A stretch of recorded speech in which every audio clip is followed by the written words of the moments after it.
I hope I don't mean to offend you. There's no God in marriage in the United States. So that's kind of misleading. And people will find that out if your marriage is destroyed. You go back to your pastor and you say, hey, my marriage is being destroyed. He has no power over that because it is a state agreement. So I will bring you back to make sure you understand. And I counsel men.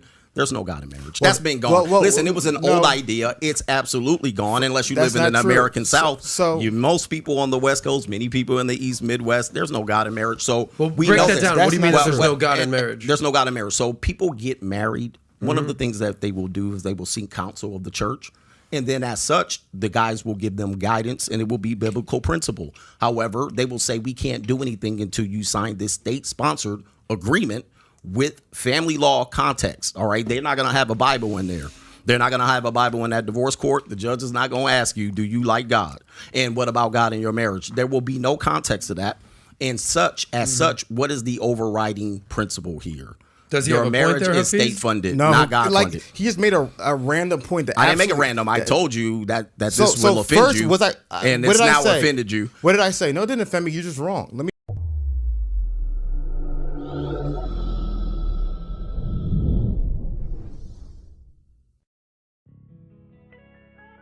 What's good, YouTube? This is KB LaFleur. You can call me KB. Welcome back to another video, man. We got Coach Greg Adams versus Hafeez.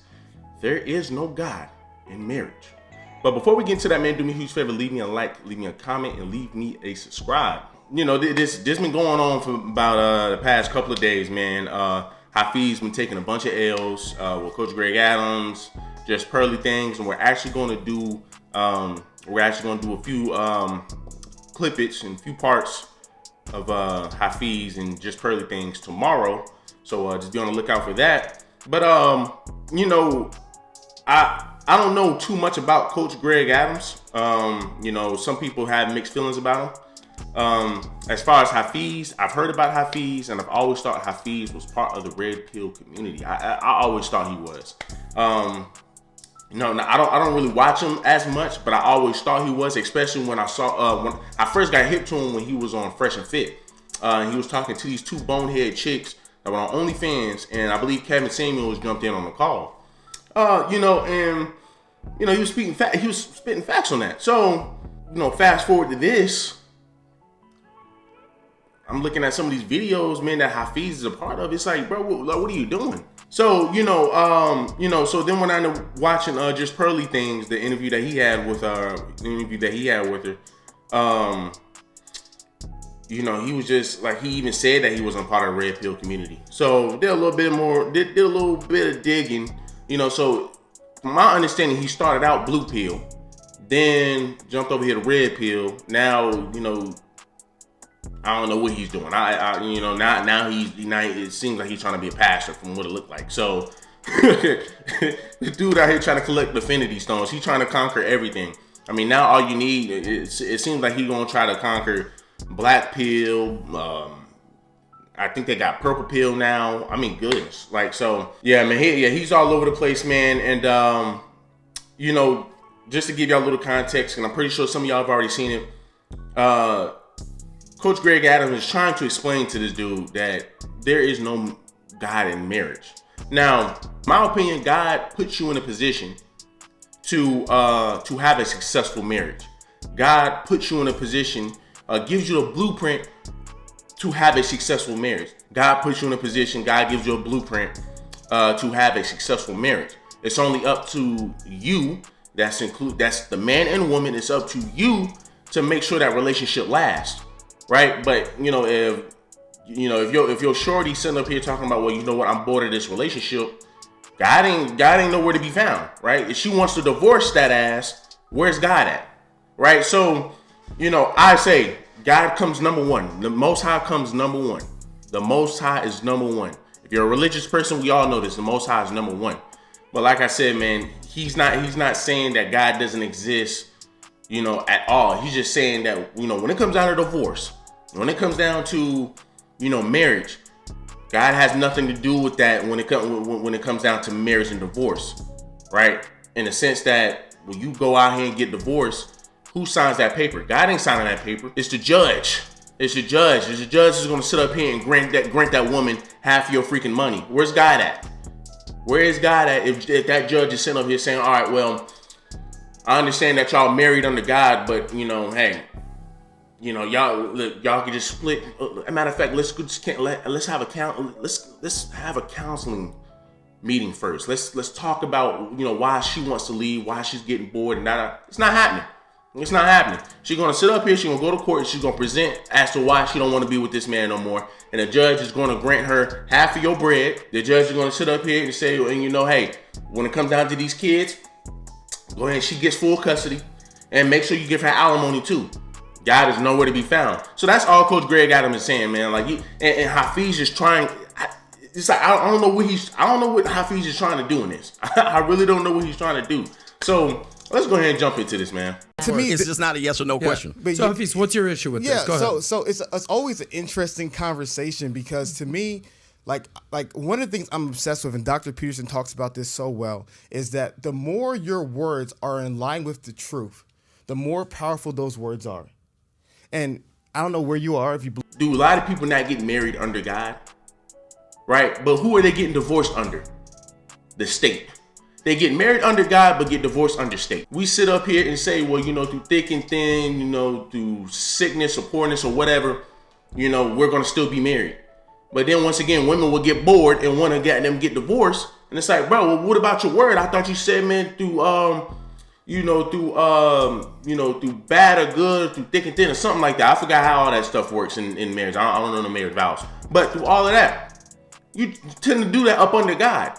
Right, because we thinking, because we have an idea that, hey, given that we're saying this to the Most High, given that we're saying our vows through the Most High, our words must be up here. Our word got to be up here. But yet you get like that once again. You got women out here divorcing these men for no reason. You got these women out here divorcing these men, cheating on these men, doing all of this stuff under what? Under the selfishness. That's it, pretty much under the selfishness. For a lot of these reasons, a lot of these people divorce under their selfishness. A lot of these women divorce under their selfishness. Believe in God or not, I don't know who kind of person you are, but like when you line your words up with God, like that's when to me your words have the most weight. Dr. Peterson, that's why I feel like he's so powerful. His words transcend humanity and it speaks on this divine level. And so to me, when you're giving advice, your advice has to be as in line with what God believes the world should run as possible. And so to me, the best advice benefits men and benefits women. That's the best advice. To your opinion, we had 70 years of advice only benefiting women and men suffering as because of it. That is a lie. That is wrong.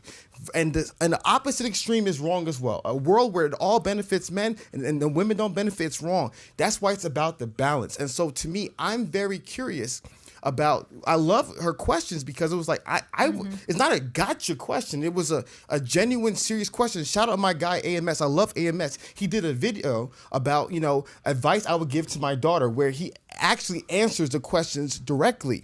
And so to me, I'm very interested in those questions because like when I would watch Kevin Samuels and God Rest the Dead, and it was so powerful because he would always push women to being married because he knew the beauty and the value and the protection and the safety like being a woman and being married. Nobody wants their daughter to be 41 years old, single, baby mama of 3. Nobody wants that for their daughter, especially if they want kids. So to me, I think the part of the conversation needs to be, is this information benefiting both human beings? When you're on Team Men, it only needs to benefit Team Men. If you're on Team Republican, it only needs to benefit Team Republican. If you're on Team America, it has to benefit all Americans. If you're on Team Human, it has to benefit both males and females. So that's why I loved her questions because I think the best, I can give my hardcore advice to benefit men, and I know without a shadow of a doubt, the most hardcore advice that benefits men simultaneously benefits women. One more thing I'll add to that, and I hope I don't mean to offend you. There's no God in marriage in the United States, so that's kind of misleading, and people will find that out if your marriage is destroyed. You go back to your pastor and you say, hey, my marriage is being destroyed. He has no power over that because it is a state agreement. So I will bring you back to make sure you understand, and I counsel men, there's no God in marriage. That's been gone. Listen, it was an old idea. It's absolutely gone unless you live in an American South. So most people on the West Coast, many people in the East Midwest, there's no God in marriage. So we break that down. What do you mean there's no God in marriage? There's no God in marriage. So people get married One of the things that they will do is they will seek counsel of the church. And then as such, the guys will give them guidance and it will be biblical principle. However, they will say we can't do anything until you sign this state-sponsored agreement with family law context. All right. They're not going to have a Bible in there.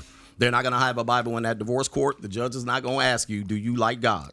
And what about God in your marriage? There will be no context to that. And such, what is the overriding principle here? And it's exactly what I said. You get up here, you get married under God. You're really getting married under state because you got to sign a fucking paper, man, to be able to get married. But what I'm saying is, though, a lot of your people want to get married under God. A lot of you people want to, hey, let's get married, God gave me this and God gave me that, got a marriage, yada. But then when it comes down to divorce, who are y'all getting divorced under? You're not getting divorced under God. Y'all get married under God, but y'all not going to get divorced under God. The woman ain't going to sit up here and say, well, let me go ahead and go talk to my pastor. Let me go do this. Let me go do that. Let me go talk to God. We're going to get divorced. Let's go ahead and get divorced in a church or whatever. No, you're not. You're not. Especially for a lot of these women, man, they're not going to have that. Because once again, this is when women get married, they only care about the weddings. They only care about that initial part. That's when they're the most vulnerable. That's when they're the most happiest. In my opinion, I think that's for anybody. If you're getting married, for a lot of these women, you're getting married. I would think that's probably be the best time of your life because it's like, I'm about to be tied down for the rest of my life. But then guess what? Fast forward, you getting tired of this nigga. Something happens. Y'all want to get divorced. I ain't about to be going back up in here and say, well, hey, God, you know what? It's time for us to get divorced. I just need you to talk to me. Nah, they're going to go straight to that judge. They're going to talk to them. They're going to be like, yo, man, look, this is how much money I want from this guy. This is the reason why I want to be gone from this guy. Does he Your have a marriage point there, is state funded, no, not God funded. He just made a random point that I didn't make it random. I told you that this will offend first you. And what it's did I now say? offended you. What did I say? No, it didn't offend me. You're just wrong. Let me say what I'm I said. wrong. Wait. Let me finish. I'm absolutely right. Let me finish. There's no God in the marriage in the United States. Then you can talk. Let me finish. No, hold for a second. Let me finish. Are you going to say there's no God in marriage in the United States? Coach, finish your point. You're saying there's no God in marriage in the United States. Correct. Got it. That was his point. So now I'm going to talk. So I made a point and I said, if your truth aligns with God, that truth is most powerful. That's what I said. If your truth aligns with God, meaning the word that you speak aligns with God, those words are the most powerful. Then he made a point saying there is no God in marriage.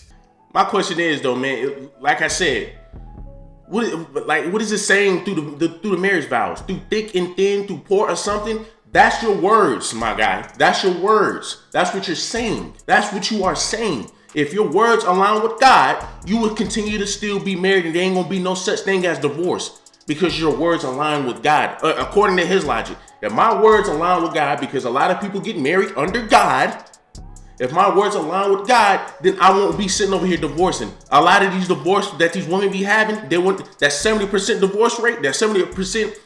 The 70% of women that initiating divorce, 80% of women that's initiating divorce, it would be damn near at 10%. Damn near at 10% and not 70 and 80%. But women just got them getting divorced all willy-nilly. Women are out here initiating divorces all willy-nilly. So it's like he's really not making a point. He's really not making a point. A lot of these people say that they care about God, say that they live up under God, but then when it's time to actually live by that, they don't live by it. People do not live by it. And that's what I'm saying. People do not live by that. So like Greg Adams said, there's no such thing as God when it comes down to marriage. Right?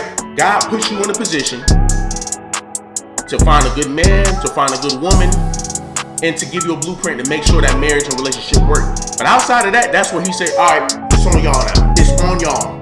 You as a man, you do what you're supposed to do. You as a woman, you're supposed to do what you're supposed to do. You already have a blueprint, execute it. It's almost like sports. It's literally like sports. Coaches can put you in position to make a play. Coach can get in draw the best plays in the world. But if you aren't executing that, what can he do? What can he do? And that's what Hafiz keeps missing. He keeps talking about, man, the words aligning with God and Bro, not everybody's word is gonna align with God's.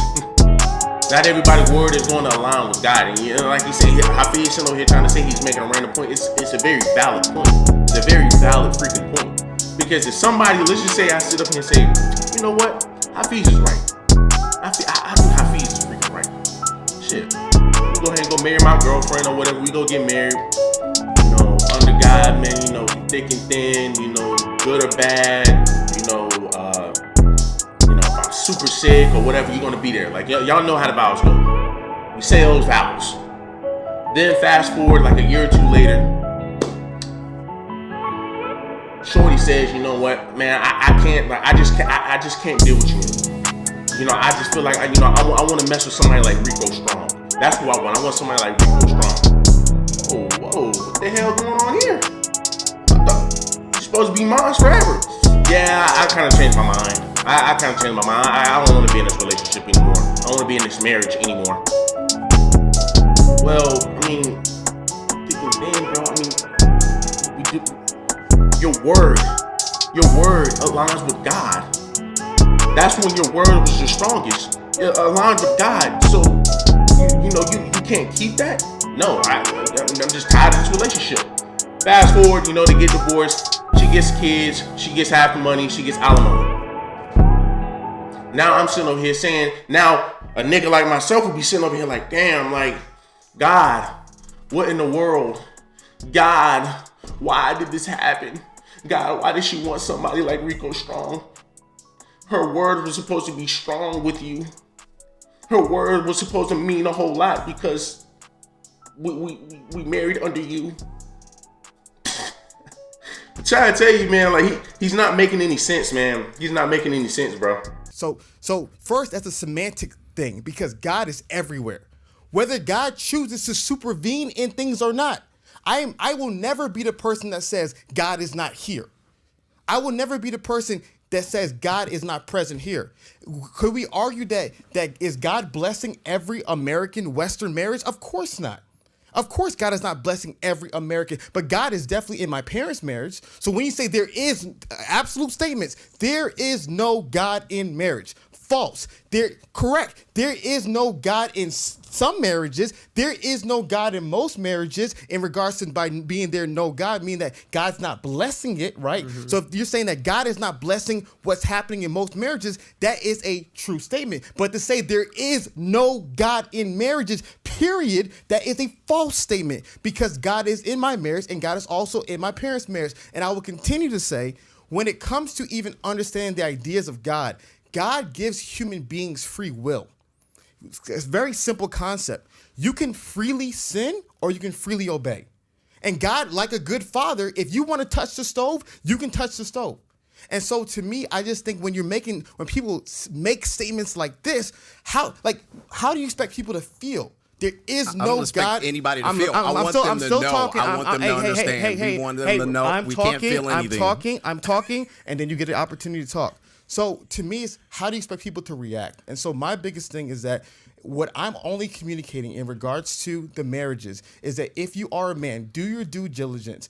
Be able to see if she fits your life. Be able to see what is her family background. You can't protect yourself 100% from business failure, from friendship failure, from anything in life. But there is wisdom, there is godly principles that you can adhere to that can benefit you. But there's no absolute guarantees that everything in life will be successful. No one's teaching anybody that. But and I'm not the most religious person here, so let me just give that disclaimer out there. You either, right? But Yeah.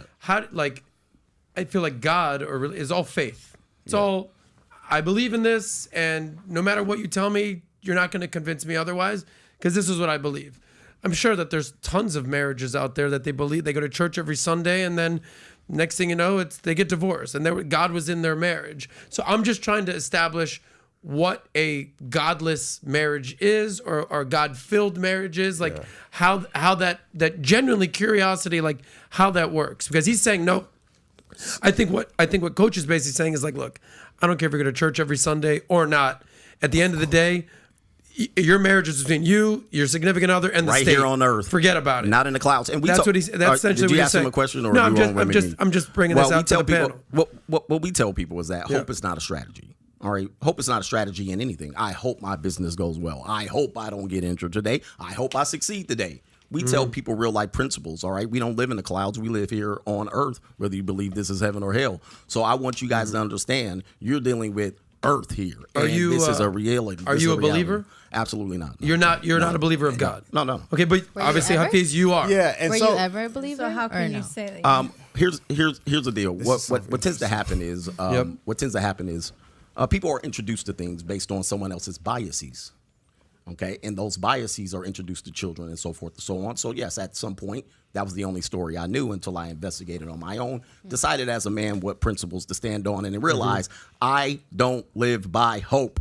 I don't live by cope. I live with what's real here. Okay. And let's talk about what's real instead of the mystique of this damn thing here. What's real is hope is not a strategy. So if you I don't, love it. If, Can I address it? Yeah, real yeah. Go quick? ahead. Yeah. So first and foremost, like I said, it's very interesting. I've always told you got to hear someone's background, and then you know where they lean. That's where you know where their advice gears towards. So it's such a even when I talk about God. Like the idea of God in his brain is not the idea I'm talking about. It's this interesting verse in the Bible. I won't get too lost in the sauce in the book of Isaiah where God is where somebody's like farming and he's talking about the intricacies of farming.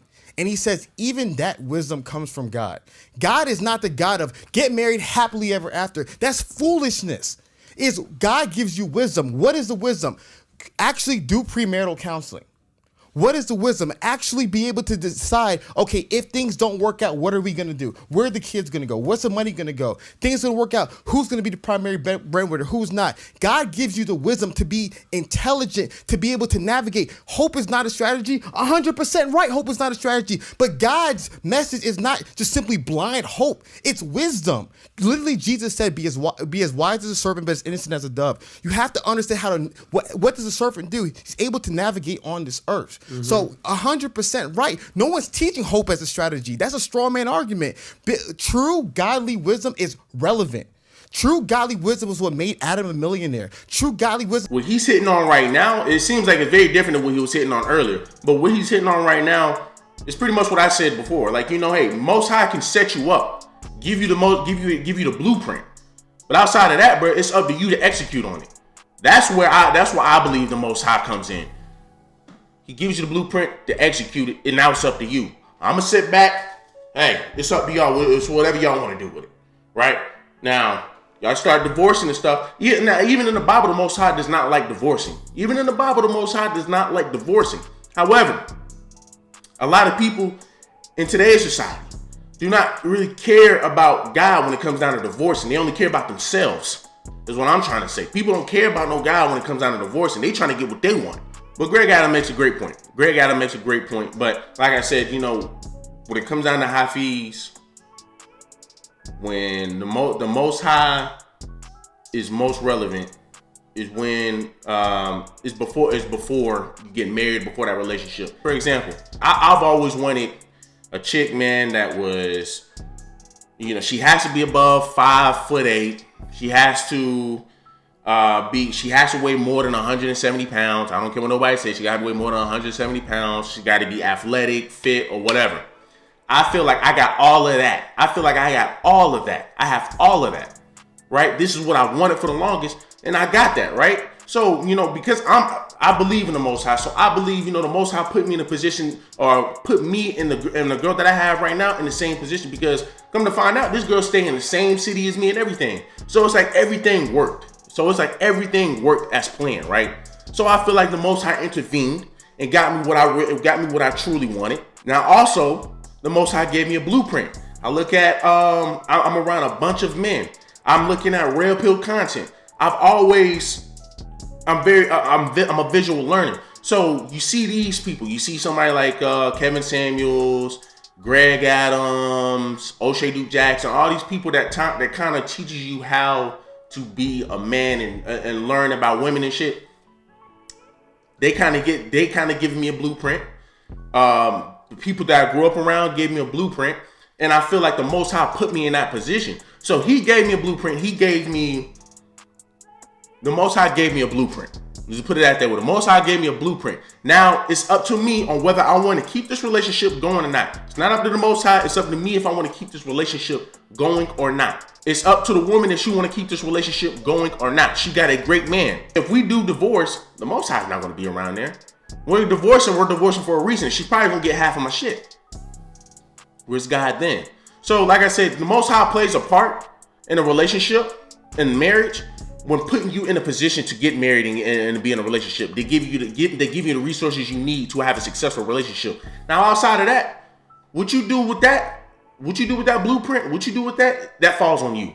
That falls on you. And if you fail, you can't blame that shit on you. If you fail, you cannot blame that on the Most High. This is what made Patrick Bet David build this amazing company. It's actual practical step-by-step guidance that benefits people's lives. So no one's talking about hope being a strategy. Simply pray to God and your marriage is going to work out. That's foolishness. What did I say? Naivete, nihilism, realism is in the middle. No one's saying being naive. So when I'm talking about godliness in marriage, those are certain principles and wisdoms. Is it going to be that if you follow God, you will never get a divorce? No. There's nothing in life where nothing bad is going to happen. You can do everything the right way and the wrong thing can still happen. But does that mean you should do things the wrong way? Absolutely not. And so my biggest thing is that we need to give men as much practical wisdom, and women as well, give them as much practical wisdom that can build a healthy, successful marriage. When he talks about don't get married without leverage, I guarantee if he expounds upon leverage, those are all godly principles. Those are all biblical principles that what he's going to describe in what he defines as leverage, being masculine, you know what I mean, protecting your assets, all the things he would describe as leverage, that is godly wisdom. He may not view it as godly because his view of God is just some old white man in the clouds telling you to simply just do whatever you want, right? But to me, true godly wisdom is relevant, it's practical, it improves lives because like Jordan Peterson said, it's in line with the truth. And if you're in line with the truth, they can give you the best case scenario, not a perfect life, but the best life. So if you like that clip, click right here to watch another, or if you want to watch the entire. For a lot of people, they want to get married under God, but when it comes down to divorce, they're not getting divorced under God. They're getting divorced by the state. And the state is going to take half of that money and give it to that woman. The man is the loser in that situation. And a matter of fact, a majority of the times, the men are losers in that situation. You know, and like I said, man, as far as what Hafiz is saying, man, you know, he just rambling. He just talking. He's just talking. And it's just like, man, I don't see how a lot of people can learn from him doing shit like that. You know what I'm saying? If that was the damn case, then you might as well just become a pastor, bro. If that's the case, you might as well just become a pastor. But like I said, the Most High plays a role in relationships and marriages beforehand. I feel like he puts you in a position to get your favorite significant other or whatever. But it's only up to you. It's only up to you. Not up to your mama, not up to your daddy, not up to God, not up to anybody to make sure that relationship lasts. It's only up to you. That's man or woman. It's only up to you. That's all it boils down to. And that's all Coach Greg Adams is saying. It only boils down to the two people that's in that marriage. Are they going to be able to make that marriage last? And if they do, guess who's going to sit up here and be a judge on who gets what and how the divorce happens? The judge. I hope some of that makes sense to y'all. But you know, man, look, you know, Hafiz, he's very emotional, and that's all he do is just ramble. I mean, he does the same thing with just pearly things too. And it's like, damn, bro, like, let the people talk, man. Let the people talk. So y'all do me a favor, man. Leave me a like, leave me a comment, and leave me a subscribe.